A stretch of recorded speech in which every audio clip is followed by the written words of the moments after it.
Hi guys, welcome back to a second video of educational episode. We noticed from our first video that we were getting a lot of comments and suggestions as to make new videos on how we get admissions into ICER. Yeah. And that is what this video is going to be all about. Yeah, so we are going to delve into details of what are these individual ways of getting into ICER and hopefully give you more information this time so that you exactly know how to apply. For those who don't know, there are basically 7 ICERs within India, and if you want to get admission into one of these ICERs, you need to go through one of these 3 routes that we are going to talk about.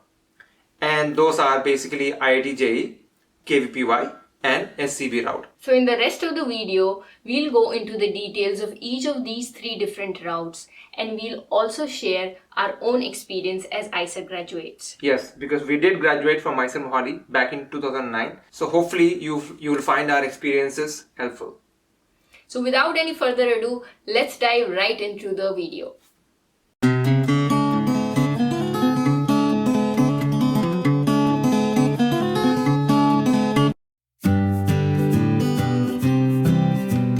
So now let's talk about the IIT JEE channel of entering ICER. Back in 2009, when I got into ICER, through this channel, I had secured a rank in extended merit list of the IIT JEE. But since then, IIT JEE has changed the way it conducts its examination.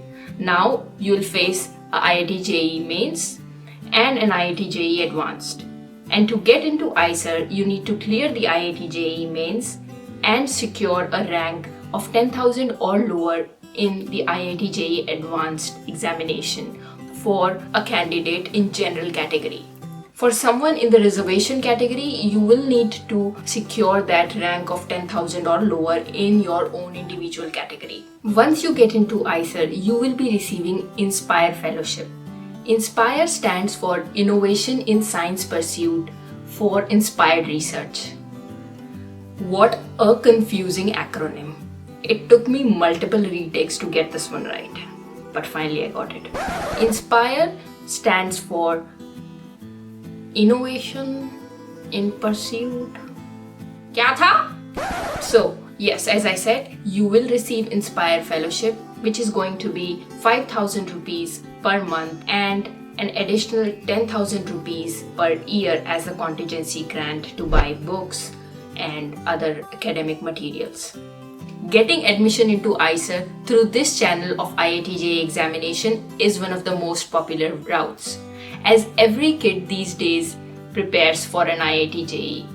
It actually saves you the burden of appearing for an ICER specific examination, which is also one of the routes that we will discuss later in this video.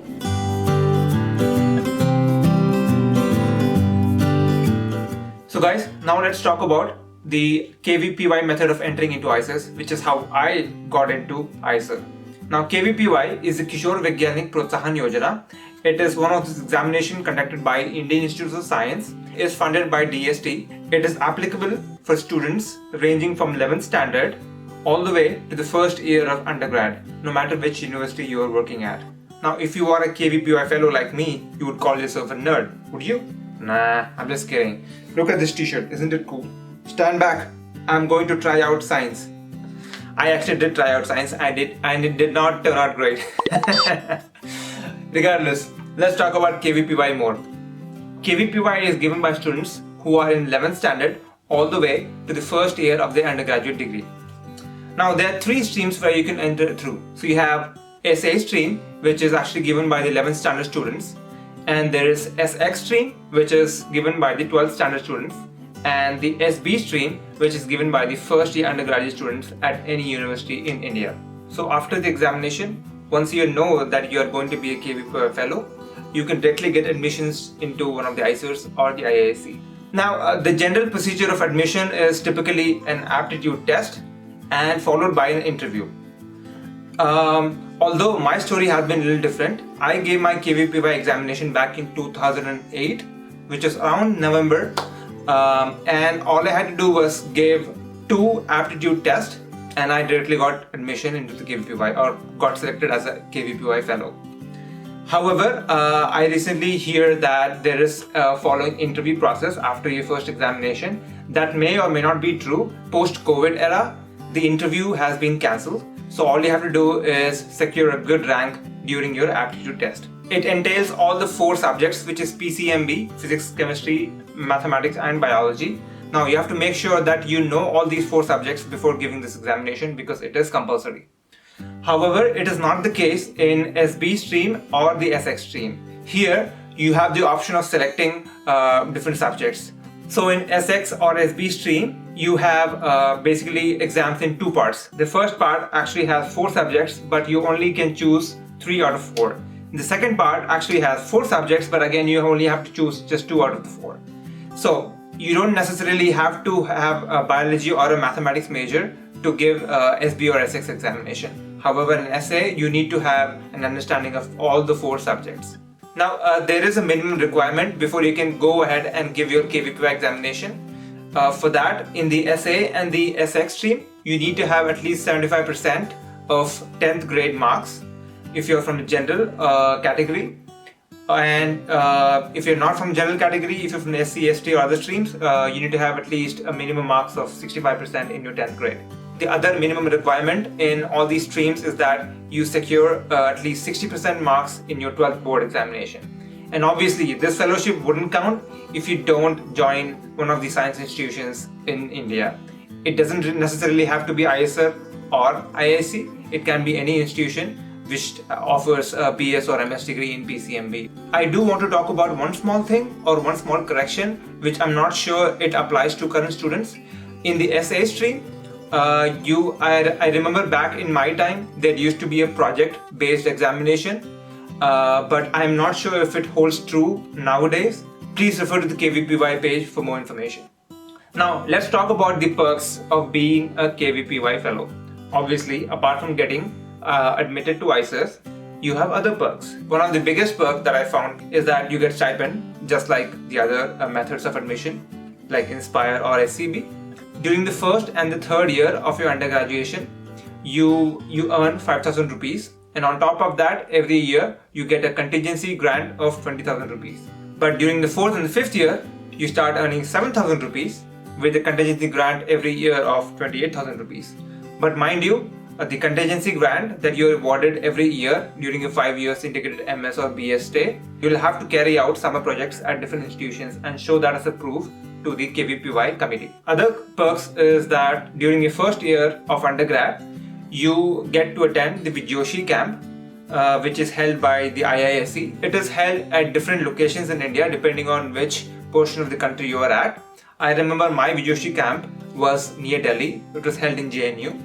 Vijoshi camp is more about meeting with different researchers from all around the world. It is one of the first camps that I actually met foreign professors or foreign researchers for the first time, and there's so much more fun activities all around in that few days time. I remember when I attended Vijoshi back in 2010, I got to click a photo with one of the Nobel laureates. I believe his name was Richard Ernst, and I was super excited, super thrilled to carry on research for the next 4 years at IISER Mohali. There's a third advantage of being a KVPY fellow, which is that you get a KVPY ID, and you can use this ID to enter different national labs. Now, most of these national labs, they do require permission, especially for undergraduate students to enter. But with this ID, the KVPY fellow ID, you automatically have the privilege to enter. I feel that this ID is very useful, especially if you are trying to go out for summer projects. If you think I'm missing out on any of the details, do let us know in the comment section so that I can put it out so that the other friends can also follow the updated information.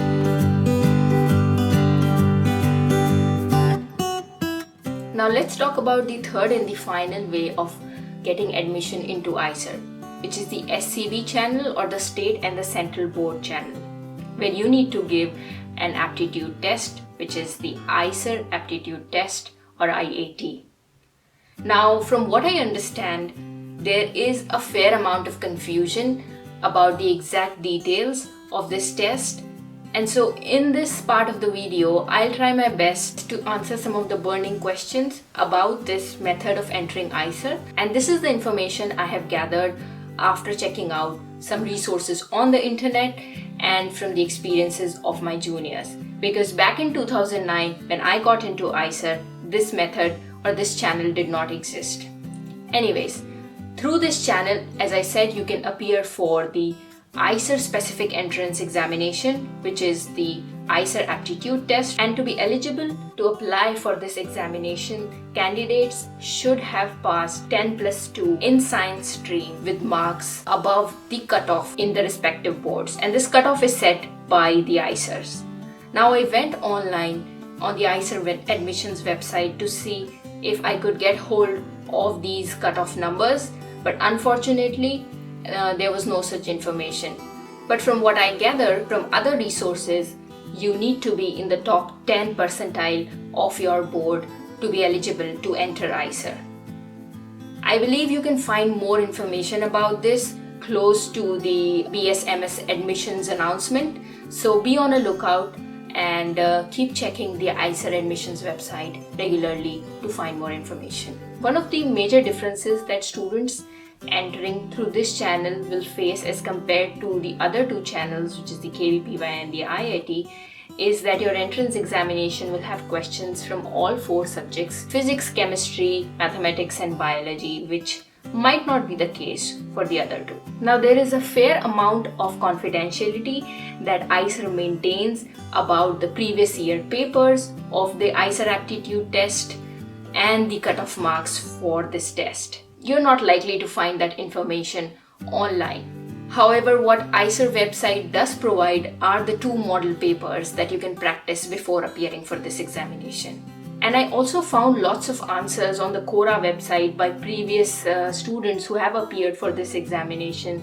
So I think that could be a useful resource to check out.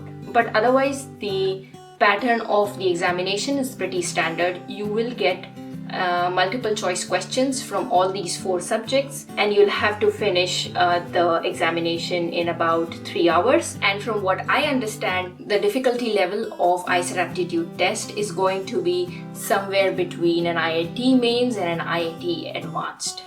So be ready for that. You can also practice mock papers from previous papers of the NEST examination, which is the entrance examination for getting into NICER. You will find them pretty easily on the NICER website. As far as the cutoff for aptitude test is concerned, again, you will not find this information on the website, but from what I gather reading those Quora posts is the round 1 cutoff can go somewhere between 95 to 100, and it's going to further reduce in the subsequent rounds. Let us know if you have any further questions by commenting below the video, and we'll try our best to answer them. Okay guys, so we are approaching the end of our video. That was our take on the 3 methods of admission into the ICERs. And hopefully you found this information useful. Do let us know in the comment section below if we missed out on any details, or if you have further questions about any of these channels. Yes, and if you did find this video informational, don't forget subscribing to our channel and liking this video and share it with your friends and family. See you next time.